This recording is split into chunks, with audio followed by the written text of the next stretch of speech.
68년을 살아오면서 단 한 번도 나를 위한 선택을 해본 적이 없었어요. 남편 뒷바라지 30년 아이 키우고 손주 돌보고 그렇게 모든 걸 다 주고 나니까 남은 건 아무것도 없더라고요. 심지어 건강마저 잃어버렸죠.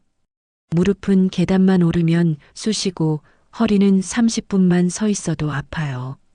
손가락 마디마디는 관절염으로 뻣뻣하고요. 그런데도 저는 매일 아침 6시에 일어나서 가족들 아침을 차렸어요. 왜냐고요? 그게 제 역할이라고 생각했거든요. 엄마니까, 시어머니니까, 할머니니까. 그런데 그날 아들 내외가 제게 이렇게 말했어요. 엄마 이제 요양원 알아볼까요? 그 순간 머릿속이 하얘졌어요. 귀에서 윙 소리가 나면서 심장이 쿵하고 내려앉는 느낌이었죠. 손끝이 차갑게 식어가는 게 느껴졌어요. 아, 내가 이 집에서 짐이 됐구나. 쓸모없는 존재가 됐구나. 그 깨달음이 칼처럼 가슴을 찔렀어요. 그날 밤 저는 이불을 뒤집어 쓰고 한참을 울었어요. 소리내서 울면 안 되니까 입을 틀어막고 울었죠. 베개는 금방 눈물로 젖었고 목은 흐느낌을 참느라 아팠어요. 그렇게 울다가 문득 이런 생각이 들었어요. 나는 왜 이렇게 살아야 하지? 누가 이렇게 살라고 했지? 그날 저는 결심했습니다. 더 이상 이렇게는 살지 않겠다고요. 가슴속에서 뜨거운 무언가가 타오르는 걸 느꼈어요. 분노였을까요? 아니면 오랫동안 억눌렀던 욕망이었을까요? 잘 모르겠어요. 하지만 분명한 건 뭔가가 변하기 시작했다는 거예요. 그리고 아무도 모르게 한 가지 일을 시작했어요. 제 명의의 이 아파트를 팔기로 한 거예요. 손이 떨렸지만 저는 다음 날 아침 부동산 전화번호를 검색했어요. 사실 신호는 계속 있었어요. 제가 눈치를 못 챈 거였죠. 아니, 어쩌면 눈치를 채고도 모른 척했던 걸지도 몰라요. 인정하고 싶지 않았거든요. 내 아들이 나를 그렇게 대할 리 없다고 믿고 싶었어요. 6개월 전쯤부터였을 거예요. 며느리 민정이가 제 방문을 두드리는 횟수가 줄어들기 시작했어요. 예전에는 엄마 식사하세요 하면서 직접 불렀는데 그때는 민정이 얼굴에 미소가 있었어요. 형식적이긴 했지만 그래도 웃으면서 말을 걸었죠. 그런데 어느 순간부턴 그냥 부엌에 밥 차려놨으니 드세요 하고 문자만 보내더라고요. 같은 집에 사는데 말이에요. 처음에는 이해하려고 했어요. 아, 바쁘구나. 직장일이 힘들구나. 그런데 점점 더 심해졌어요. 문자마저도 안 오는 날이 생겼어요. 그럴 때면 저는 부엌에 나가서 밥이 있나 확인해야 했죠. 있으면 데워 먹고 없으면 라면을 끓여 먹었어요. 그러면서도 저는 계속 스스로를 다독였어요. 괜찮아, 이해해야 해. 요즘 젊은 사람들은 다 바빠. 하지만 가슴 한구석이 점점 무거워지는 걸 느낄 수 있었어요. 마치 돌멩이가 하나씩 쌓이는 것 같았죠. 아들 준호는 더 심했어요. 퇴근하고 집에 오면 거실에 앉아 계신 저를 보고도 그냥 방으로 들어가 버려요. 인사조차 없이요. 현관문이 열리는 소리를 듣고 저는 얼른 자세를 고쳐 앉아요. 혹시 아들이 오늘은 말을 걸까 싶어서요. 준호야 들어왔니? 저녁은 먹었니? 그런데 아들은 고개도 돌리지 않고 신발을 벗고 방으로 들어가요. 쿵 하고 문 닫는 소리만 남기고요. 그럴 때마다 가슴이 철렁했어요. 목구멍이 뭉클해지고 눈시울이 뜨거워졌죠. 하지만 울면 안 돼요. 울면 더 짐이 되니까요. 그래서 저는 억지로 웃으면서 텔레비전을 켰어요. 소리라도 있어야 이 적막함을 견딜 수 있거든요. 저는 그게 그냥 바빠서 그런가 보다 했어요. 직장일이 힘들어서 그러겠거니 이해하려고 애썼죠. 스스로에게 계속 말했어요.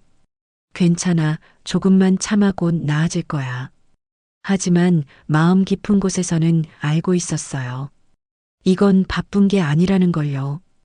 그런데 어느 날이었어요. 손주 은서가 학교에서 상 받았다고 해서 제가 기뻐서 안아줬더니 그날 은서는 정말 환하게 웃고 있었어요. 할머니, 저 이번에 수학 경시 대회에서 2등 했어요. 얼마나 기뻤는지 몰라요. 제 손주가 상을 받았다니요. 저는 은서를 꼭 안아줬어요. 가슴이 벅차올랐죠.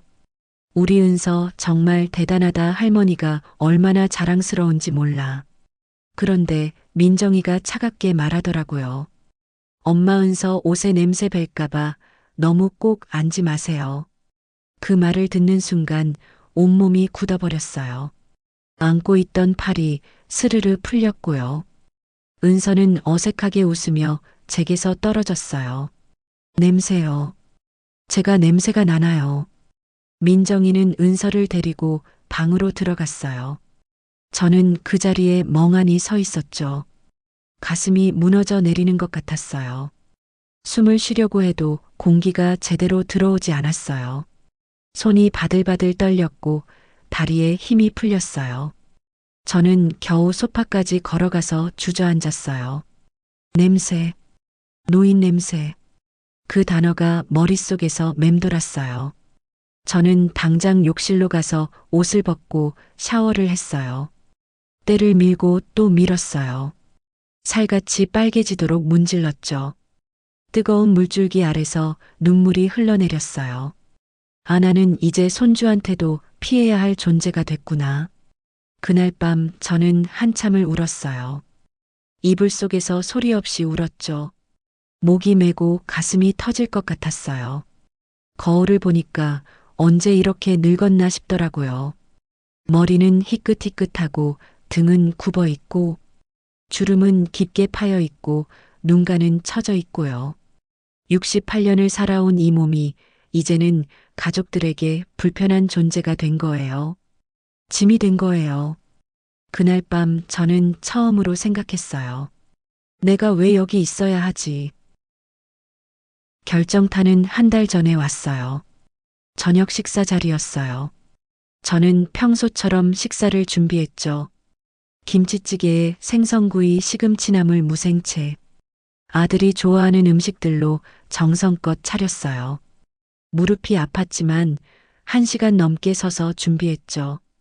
식탁에 둘러앉았을 때 분위기가 뭔가 이상했어요. 준호와 민정이가 서로 눈빛을 주고받더라고요. 제 심장이 빠르게 뛰기 시작했어요. 뭔가 좋지 않은 이야기가 나올 것 같은 예감이 들었죠. 준호가 조심스럽게 운을 뗐죠. 엄마 요즘 건강이 안 좋으시잖아요. 병원도 자주 가셔야 하고요. 저는 수저를 든 채로 멈췄어요. 가슴이 두근거렸죠. 그래서 목소리가 떨렸어요. 민정이가 끼어들었어요. 맞아요. 엄마, 저희도 낮에 일하러 나가면 혼자 계시는 게 걱정되거든요. 만약에 집에서 쓰러지시기라도 하면 어떡해요. 말은 걱정하는 것처럼 했지만 목소리에는 온기가 없었어요. 차갑고 사무적인 느낌이었죠. 그래서 말인데요. 준호가 휴대폰을 꺼내서 사진을 보여줬어요. 요양원 사진이었어요. 깨끗한 건물에 웃고 있는 노인들 사진이 보였어요. 여기 괜찮다고 소문났대요. 시설도 깨끗하고 간호사들도 친절하고요. 식사도 잘 나온다더라고요. 저는 수저를 내려놓을 수밖에 없었어요. 손이 떨렸거든요. 수저가 그릇에 부딪히며 딸그랑 소리가 났죠. 요양원이요. 제 목소리는 작고 떨렸어요. 내가 아직 정신도 멀쩡하고 거동도 할 수 있는데. 민정이가 한숨을 쉬더니 조금 짜증 섞인 목소리로 말했죠. 엄마, 그게 아니라요. 솔직히 말씀드릴게요. 이제는 더 이상 숨길 수가 없네요. 저희도 이제 한계예요. 한계라는 단어가 가슴에 박혔어요.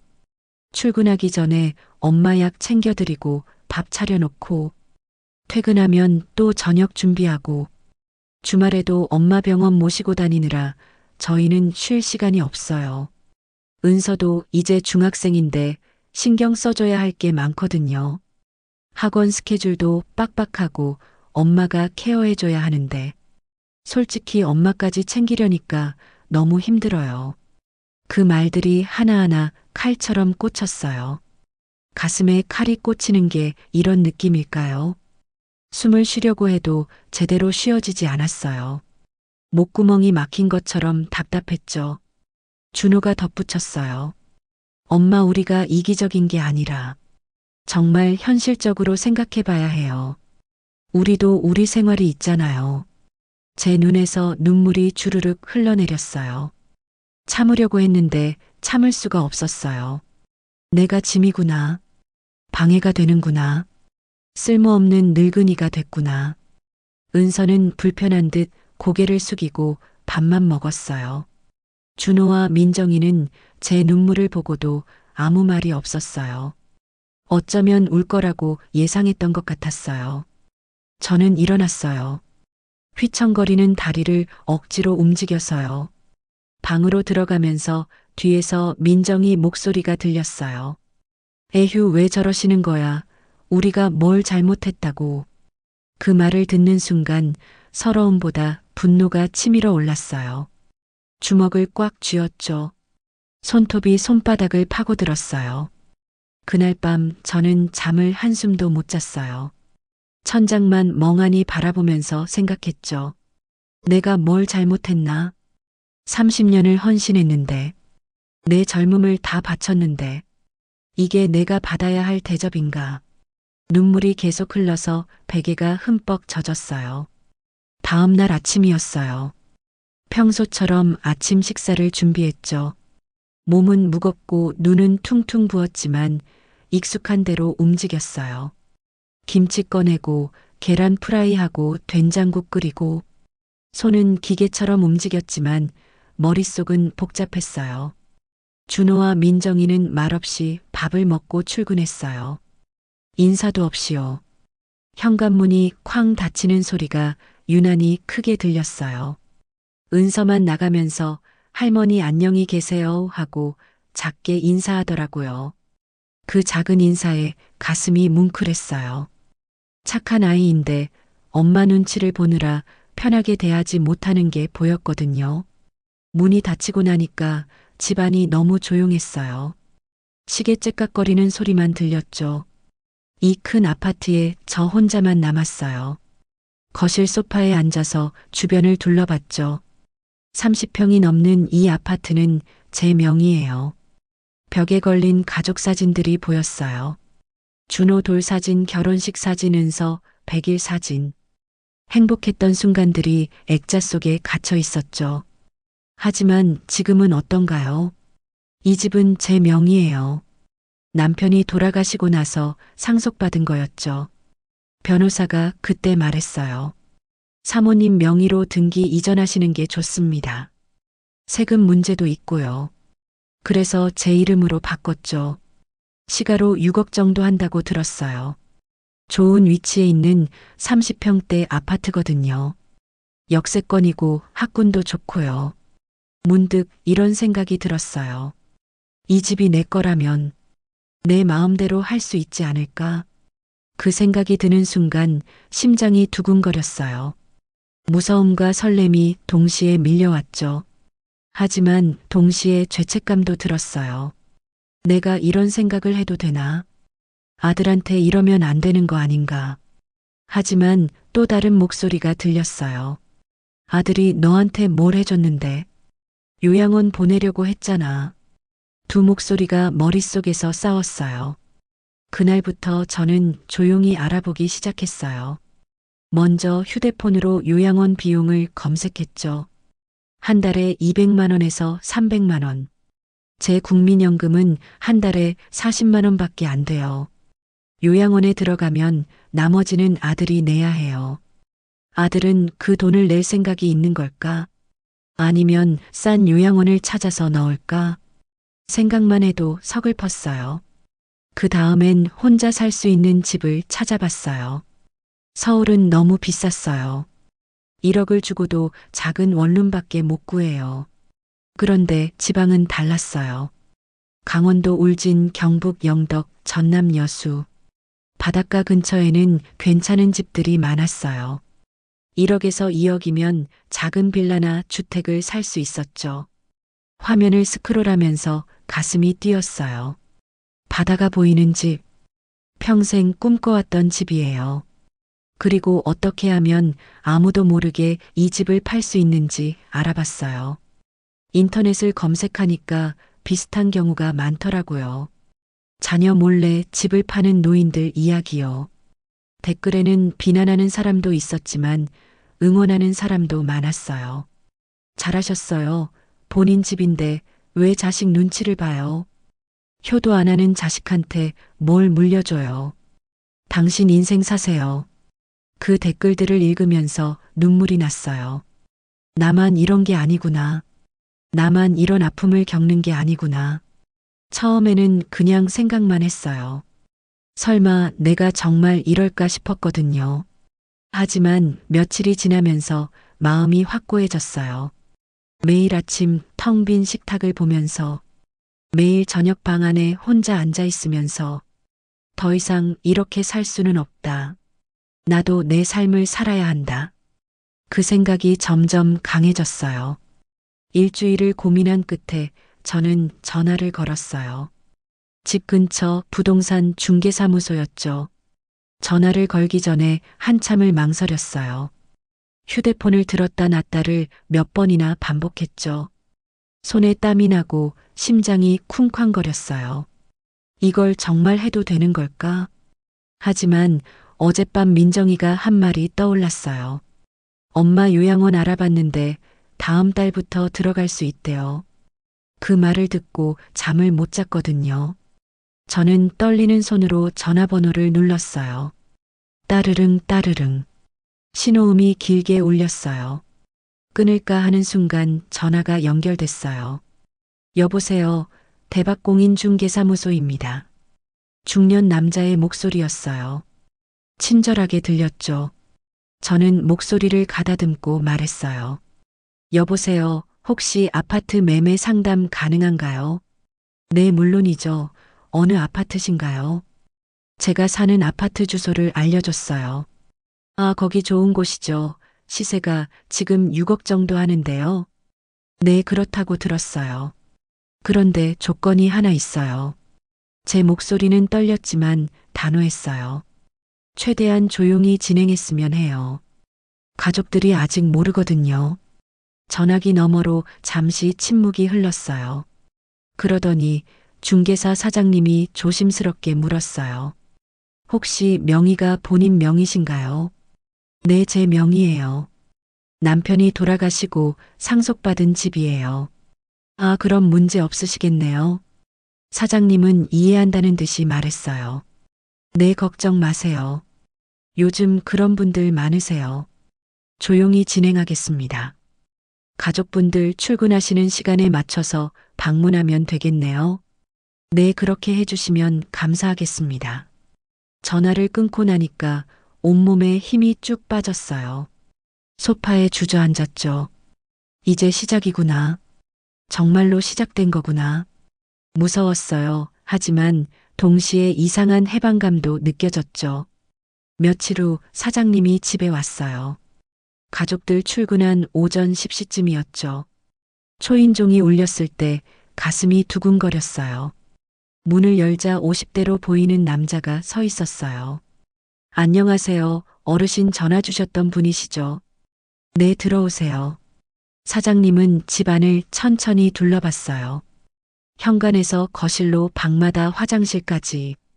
저는 그 뒤를 따라다니면서 가슴이 조마조마했어요. 집 상태를 둘러보더니 고개를 끄덕였죠. 위치도 좋고 관리도 잘 되어 있네요. 역세권이고 학군도 좋고요. 6억 정도면 금방 나갈 겁니다. 요즘 이 동네 매물이 별로 없거든요. 그 말을 듣는데 가슴이 두근거렸어요. 두려움과 설렘이 동시에 밀려왔죠. 정말 팔리는구나. 정말로 이 일이 진행되는구나. 그런데 어르신 팔고 나서는 어디 가실 계획이세요? 저는 준비했던 대답을 했어요. 강원도 울진으로 갈 거예요. 바닷가에 작은 집 하나 살 거예요. 아, 그러시구나. 좋으시겠어요. 바다 보면서 사시는 것도 좋죠. 사장님은 서류를 꺼냈어요. 그럼 이 동의서에 사인해 주시면 매물로 내놓겠습니다. 사진은 제가 찍어도 될까요? 네, 괜찮아요. 사장님은 집 안 곳곳을 사진 찍었어요. 저는 그 모습을 보면서 묘한 기분이 들었어요. 30년을 살았던 이 집이 이제 남의 집이 되는구나. 서류에 사인을 하는데 손이 떨렸어요. 볼펜을 쥔 손에 힘이 들어가지 않았죠. 괜찮으세요? 네, 괜찮아요. 저는 천천히 제 이름을 썼어요. 정연자. 그 글씨가 평소보다 삐뚤빼뚤했지만 신경 쓰지 않았어요. 사장님이 떠나고 나서 저는 한참을 멍하니 앉아 있었어요. 정말 했구나. 돌이킬 수 없는 일을 시작했구나. 매물을 내놓고 일주일쯤 지났을 때 연락이 왔어요. 오전에 사장님한테서 전화가 왔죠. 어르신 보러 오고 싶다는 분이 계신데요. 언제 가능하세요? 내일 오전 11시는 어때요? 가족들 출근하고 나서요. 네, 좋습니다. 그럼 내일 뵙겠습니다. 전화를 끊고 나니까 또 가슴이 두근거렸어요. 진짜 사람이 온다. 진짜 이 집을 보러 온다. 다음 날 저는 평소보다 일찍 일어났어요. 집안을 깨끗하게 정리했죠. 설거지도 하고 바닥도 쓸고 닦고 화장실도 깨끗하게 청소했어요. 거울도 닦고 변기도 닦았죠. 왜 그렇게 열심히 했는지 모르겠어요. 어쩌면 이 집에 대한 마지막 애정 표현이었을지도 몰라요. 11시가 되자 초인종이 울렸어요. 문을 열자 사장님과 함께 젊은 부부가 서 있었어요. 신혼부부로 보였어요. 둘 다 30대 초반쯤 되어 보였죠. 안녕하세요. 여자가 밝게 인사했어요. 남자도 고개를 숙이며 인사했죠. 들어오세요. 젊은 부부는 집을 보더니 정말 좋아하더라고요. 여보, 여기 정말 괜찮은데. 응, 나도 마음에 들어. 채광도 좋고 구조도 좋네요. 역에서도 가깝고요. 두 사람의 밝은 얼굴을 보니까 묘한 감정이 들었어요. 부러움이었을까요? 아니면 아쉬움이었을까요? 저도 저렇게 밝았던 때가 있었는데, 신혼 때 이 집에 처음 들어왔을 때, 남편과 손을 잡고 이 거실을 거닐었을 때, 그때는 행복했었죠. 이 집이 저 젊은 부부에게는 새로운 시작의 공간이 되겠구나. 그리고 나에게도. 계약은 빠르게 진행됐어요. 부부가 바로 결정을 내렸거든요. 이 집으로 하겠습니다. 대출 알아보고 연락드릴게요. 이틀 후에 전화가 왔어요. 대출 승인 났습니다. 계약 진행하시죠. 중개사무소에서 계약서에 도장을 찍을 때 이게 정말 현실인가 싶었어요. 계약서의 글자들이 눈에 들어오지 않았어요. 여기 도장 찍으시면 됩니다. 사장님이 알려준 곳에 도장을 찍었어요. 꾹 소리와 함께 빨간 도장이 찍혔죠. 계약금 6천만 원은 일주일 안에 입금하겠습니다. 잔금은 한 달 후고요. 네, 알겠습니다. 일주일 후 제 통장에 6천만 원이 입금됐어요. 휴대폰으로 문자가 왔을 때 손이 떨렸어요. 입금 6천만 원. 그 숫자를 보는데 눈물이 났어요. 정말 팔렸구나. 정말로 이 일이 현실이 됐구나. 집에 돌아와서 통장을 바라봤어요. 68년을 살면서 이렇게 큰 돈을 제 마음대로 가진 건 처음이었어요. 그동안은 다 남편이 관리했고, 남편이 돌아가신 후에는 아들이 관리했거든요. 엄마 통장 제가 관리할게요. 세금 문제도 있고 복잡하니까요. 그래서 저는 제 돈이 얼마나 있는지도 몰랐어요. 필요하면 아들한테 말하면 용돈을 줬거든요. 하지만 이제는 달라요. 이건 온전히 제 돈이에요. 아들도 모르는 제 돈. 그 후로는 더 바빠졌어요. 새로 살 집을 알아봐야 했거든요. 저는 울진 바닷가를 생각하고 있었어요. 젊었을 때 남편이랑 신혼여행으로 한번 갔었는데 그때 바다가 너무 아름다웠거든요.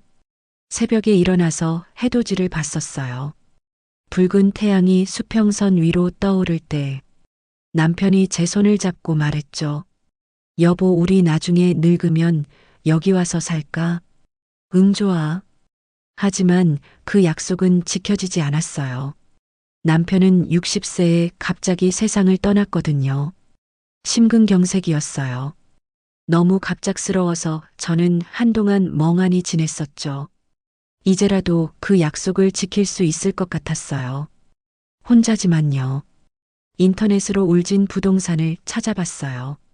바다가 보이는 작은 빌라가 있었어요. 1억 5천에 매물로 나와 있더라고요. 방 2개에 거실 하나, 주방, 화장실. 크지는 않지만 혼자 살기에는 충분했어요. 무엇보다 베란다에서 바다가 보였어요. 사진을 보는데 눈물이 났어요. 여기서 나는 어떤 삶을 살게 될까? 아침에 일어나서 바다를 보고 산책하고 책도 읽고 내가 하고 싶은 걸 하면서 살 수 있을까? 울진 부동산에 전화를 걸었어요. 혹시 이 매물 아직 있나요? 네, 있습니다. 계약금 넣으시면 바로 진행 가능해요. 일주일 후에 울진에 다녀왔어요. 아들한테는 친구 만나러 간다고 했죠. 버스를 타고 4시간을 달려서 울진에 도착했어요. 부동산 사장님을 만나서 집을 봤죠. 사진보다 더 좋았어요. 베란다 문을 열자 바다가 펼쳐졌어요. 파도 소리가 들렸고 바람이 불어왔어요. 짠 내음이 났지만 싫지 않았어요. 이 집으로 할게요. 계약을 하고 돌아오는 버스 안에서 저는 창밖을 보면서 생각했어요. 이제 한 달만 버티면 돼. 한 달만 버티면 나는 자유야. 준호와 민정이는 여전히 아무것도 몰랐어요. 저는 평소처럼 밥을 해주고 설거지를 하고 빨래를 했어요. 하지만 제 마음속에는 이미 떠날 준비가 되어 있었죠. 가끔 민정이가 물었어요. 엄마 어디 다녀오셨어요? 응, 그냥 동네 좀 산책하고. 아, 네. 관심 없는 목소리였어요. 그럴 때마다 저는 속으로 웃었어요. 너희는 모르겠지. 내가 곧 이 집을 떠날 거라는 걸. 잔금 받는 날이 왔어요. 한 달이 정말 빨리 지나갔어요. 은행에 가서 5억 4천만 원을 받았죠. 은행 직원이 물었어요. 어르신 이렇게 큰 돈 어떻게 하실 거예요? 다른 통장으로 옮기시는 게 좋을 것 같은데요. 아니요. 그냥 이 통장에 놔두세요. 네, 알겠습니다. 통장을 보는데 실감이 안 났어요. 이게 정말 내 돈이구나. 6억에서 울진 집 1억 5천을 빼면 4억 5천이 남아요. 이 돈이면 여생을 편하게 살 수 있어요. 은행을 나오는데 걸음이 가벼웠어요. 오랜만에 느끼는 기분이었죠. 그날 저녁이었어요. 준호와 민정이, 은서가 모두 집에 있었어요. 식탁에 앉아서 저녁을 먹고 있었죠. 저는 평소처럼 밥을 차렸어요. 된장찌개에 제육볶음, 계란말이, 준호가 좋아하는 반찬들이었어요. 마지막으로 해주고 싶었거든요. 다들 말없이 밥을 먹었어요. 텔레비전 소리만 들렸죠. 저는 그 모습을 지켜보면서 생각했어요. 이제 마지막이구나. 저는 조용히 숟가락을 내려놓았어요. 손이 떨렸지만 목소리는 차분했어요. 얘들아, 할 말이 있어. 준호가 귀찮다는 듯이 쳐다봤어요. 밥 먹는데 무슨 얘기예요? 민정이도 짜증 섞인 표정으로 쳐다봤죠. 저는 심호흡을 한 번 하고 말했어요. 이 집 팔았어. 순간 식탁이 조용해졌어요. 텔레비전 소리만 요란하게 들렸죠. 준호가 어이없다는 듯이 웃었어요. 뭐라고요? 무슨 소리예요? 이 집을 팔았다고요. 저는 다시 말했어요. 이 집 팔았어, 한 달 전에. 민정이가 먼저 반응했죠. 네, 뭐라고요? 수저를 떨어뜨리며 벌떡 일어섰어요. 이 집을 팔았다고요. 어떻게 그럴 수가 있어요? 준호가 버럭 소리를 질렀어요. 엄마 무슨 소리예요? 이게 무슨 짓이에요? 우리한테 한마디 상의도 없이요. 은서는 놀란 듯이 할머니를 쳐다봤어요. 저는 덤덤하게 대답했어요. 네 명의 집이니까 내가 팔았어. 잔금까지 다 받았고 다음 주에 이사 나가면 돼. 민정이가 얼굴이 하얘지면서 말했죠. 엄마 우리한테 상의도 없이 어떻게 이럴 수가 있어요. 이게 말이 돼요. 우리는 어떡하라고요. 준호도 소리를 질렀어요. 엄마 정신이 있으세요. 이 집이 얼마짜린데요? 6억이에요, 6억.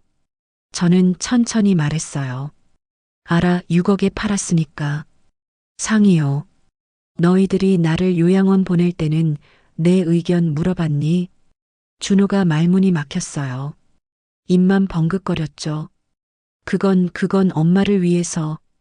제가 말을 끊었어요. 날 위해서. 요양원이 날 위한 거였어. 민정이가 목소리를 높였어요. 그럼 우리가 계속 엄마 모시고 살아요. 우리도 한계가 있다니까요.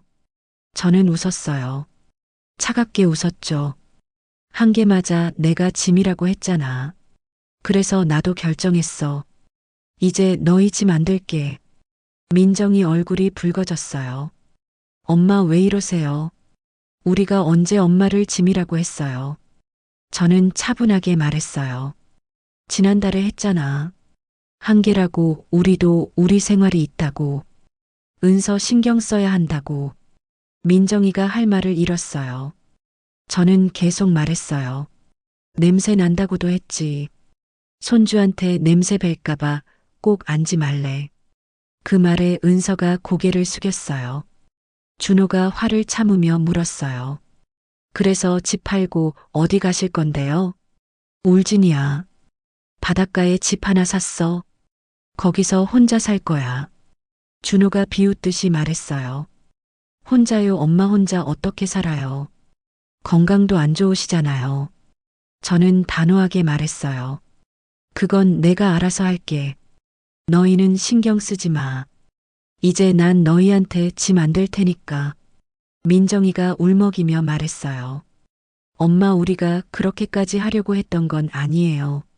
저는 고개를 저었어요. 이미 늦었어. 결정했어. 다음 주에 나갈 거니까 너희도 집 알아봐.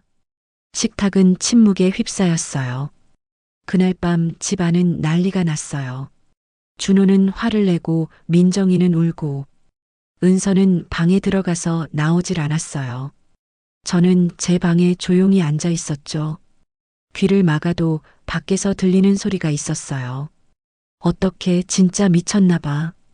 우리 어디 가서 살아. 보증금도 없는데.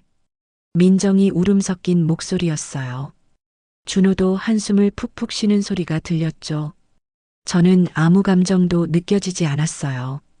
미안하지도 않았고 후회도 되지 않았어요. 오히려 속이 시원했어요. 1시간쯤 지났을 때 문 두드리는 소리가 났어요. 준호였어요. 엄마 문 좀 열어봐요. 목소리가 많이 가라앉아 있었어요. 저는 문을 열었어요. 준호의 눈은 빨갛게 충혈되어 있었어요. 울었나 봐요. 엄마 정말 이러실 거예요. 제발 다시 생각해봐요. 저는 아들의 눈을 똑바로 쳐다봤어요. 준호야, 엄마가 너한테 뭐 잘못한 게 있니? 준호가 입술을 깨물었어요. 아무 말도 못하더라고요. 저는 계속 말했어요. 엄마는 너 낳고 30년을 너만 보고 살았어. 아빠 돌아가시고도 너 대학 보내느라 새벽부터 저녁까지 일했어. 식당에서 설거지했어. 손이 부르트도록. 명절에도 쉬지 않고 일했어. 왜 알아, 너 등록금 때문에. 준호의 눈에서 눈물이 흘렀어요. 엄마, 손주 봐달라면 봐주고 밥 해달라면 해주고 아픈데도 참고 또 참았어. 그런데 엄마가 늙고 아프니까 요양원 보내자고 했잖아. 준호가 고개를 숙였어요. 어깨가 들썩였어요. 저는 목이 메었지만 참았어요. 한계라고 했잖아. 너희도 너희 생활이 있다고. 은서 신경 써야 한다고. 그 말 들을 때 엄마 가슴이 얼마나 아팠는지 알아. 준호가 무릎을 꿇었어요. 엄마 미안해요. 정말 미안해요. 그렇게까지 하려던 건 아니었어요. 그냥 힘들어서. 변명이에요. 다 변명인 거 알아요. 미안해요, 엄마. 저는 아들의 머리를 쓰다듬어 줬어요. 마지막으로요. 준호야, 엄마는 알아. 너도 힘들었다는 거. 직장 생활 힘들지, 민정이도 스트레스 많지. 은서 키우는 것도 쉽지 않지. 다 알아. 하지만 그렇다고 해서 엄마를 짐 취급해도 되는 건 아니야. 준호가 고개를 들어 저를 봤어요. 엄마, 이제 미안하다는 말 안 들어도 돼. 엄마는 이제 엄마 인생 살 거야. 68년을 남들 위해 살았어. 이제는 나를 위해 살고 싶어. 준호가 한참을 울었어요. 저도 눈물이 났지만 참았어요. 울면 흔들릴 것 같았거든요. 준호는 한참을 울다가 일어섰어요. 엄마 그래도 연락은 하실 거죠? 응, 할게. 건강 챙기시고요. 그곳에서 행복하세요. 준호는 방으로 돌아갔어요. 문이 닫히고 나서야 저는 울었어요. 소리내서 울었죠. 서러워서가 아니라 후련해서 운 거예요. 그날 밤 저는 오랜만에 편하게 잠들었어요. 일주일 후 저는 울진으로 떠났어요. 이삿짐 센터를 부르지 않았어요. 짐이 많지 않았거든요. 큰 가방 2개면 충분했어요. 옷 몇 벌이랑 사진첩 하나, 그리고 통장이요. 필요한 건 거기 가서 사면 되니까요. 이사하는 날 아침이었어요. 준호와 민정이, 은서가 모두 나왔어요. 은서가 먼저 다가왔어요. 할머니 잘 지내세요. 연락할게요. 착한 아이였어요. 저는 은서를 꼭 안아줬어요. 우리 은서 공부 열심히 하고 건강하게 잘 자라. 은서가 울먹였어요. 할머니도 건강하세요. 민정이가 다가와서 말했어요. 엄마 죄송해요. 제가 너무했어요. 저는 고개를 끄덕였어요. 이제 됐어. 너희도 행복하게 살아. 준호가 마지막으로 왔어요. 엄마 정말 가시는 거예요. 네, 간다. 연락은 할 거예요. 가끔씩. 준호야, 너도 이제 너 가족 잘 챙기고 살아. 엄마 걱정은 하지 마. 저는 뒤돌아보지 않고 차에 올랐어요. 택시 기사님이 물었어요. 어디 가세요? 울진이요. 울진 터미널까지 가주세요. 네, 알겠습니다. 차가 출발했어요. 백미러로 뒤를 보니 준호 가족이 서서 손을 흔들고 있었어요. 저는 손을 흔들어 주지 않았어요. 앞만 봤어요. 서울 거리가 스쳐 지나갔어요. 30년을 살았던 도시였어요. 이제는 안녕이에요. 울진까지 가는 동안 창밖 풍경을 봤어요. 고속도로를 달리면서 도시가 점점 사라지고 산과 들이 나타났어요. 터널을 지나고 강을 건너고 하늘이 점점 더 넓어졌어요. 가슴이 뻥 뚫리는 기분이었어요. 4시간을 달려서 도착했어요. 울진 터미널에서 다시 택시를 타고 제 집으로 갔어요. 바다가 보이는 작은 빌라였어요. 현관문을 열고 들어갔을 때 새집 냄새가 났어요. 페인트 칠을 다시 했거든요. 집은 작았지만 따뜻했어요. 거실 창문으로 바다가 보였어요. 저는 가방을 내려놓고 베란다로 나갔어요. 문을 여는 순간 바닷바람이 불어왔어요. 짠 내음이 났고 파도 소리가 들렸어요. 수평선 너머로 해가 지고 있었어요. 노을이 바다를 붉게 물들이고 있었죠. 저는 그 광경을 보면서 눈물을 흘렸어요. 아름다워서 운 게 아니에요. 자유로워서 운 거예요. 이제 시작이구나. 내 인생의 진짜 시작이. 며칠이 지났어요. 저는 새로운 일상을 만들어 갔어요. 아침에 일어나면 바다를 봤어요. 산책을 나가서 해변을 걸었죠. 모래를 밟는 느낌이 좋았어요. 파도 소리를 들으면서 걷다 보면 머릿속이 텅 비는 기분이었어요. 동네 사람들도 만났어요. 옆집 아주머니는 혼자 사신대요. 남편이 일찍 돌아가셨다고 했어요. 우리 같이 밥 먹어요. 가끔 함께 밥을 먹었어요. 이야기를 나누는 게 좋았어요. 서울에서는 이런 게 없었거든요. 장을 보러 시장에 갔어요. 싱싱한 생선들이 가득했죠. 저는 고등어 2마리를 샀어요. 집에 와서 구워 먹었어요. 혼자 먹는 밥이지만 맛있었어요. 왜냐고요? 내가 먹고 싶어서 만든 거니까요. 일주일쯤 지났을 때 준호한테서 문자가 왔어요. 엄마 미안했어요. 사랑해요. 건강하세요. 저는 한참을 문자를 보다가 답장을 보냈어요. 나도 사랑해. 잘 지내라. 그리고 휴대폰을 내려놓았어요. 창밖으로 노을이 지고 있었어요. 빨갛고 아름다운 노을이었어요. 저는 베란다로 나가서 노을을 봤어요. 바람이 머리카락을 흔들었죠. 68년 만에 처음 보는 진짜 자유였어요. 이제 저는 누구의 엄마도 누구의 할머니도 아니에요. 그냥 정년자일 뿐이에요. 온전히 나 자신일 뿐이에요. 그리고 그게 참 좋았어요. 노을을 보면서 저는 웃었어요. 진심으로 웃었어요. 내일은 뭘 할까? 새로운 하루가 기다려졌어요. 오늘 이야기 어떠셨나요? 정연자 씨처럼 용기 내서 자신의 인생을 되찾는 이야기. 많은 분들께 힘이 되었으면 좋겠어요. 나이는 숫자에 불과하고 인생은 언제든 다시 시작할 수 있다는 것. 오늘 이야기가 여러분께 작은 위로가 되었다면 좋아요와 구독 부탁드려요. 그리고 댓글로 여러분의 이야기도 들려주세요. 다음에는 또 어떤 이야기로 찾아올까요? 기대해 주세요. 오늘도 행복한 하루 보내세요.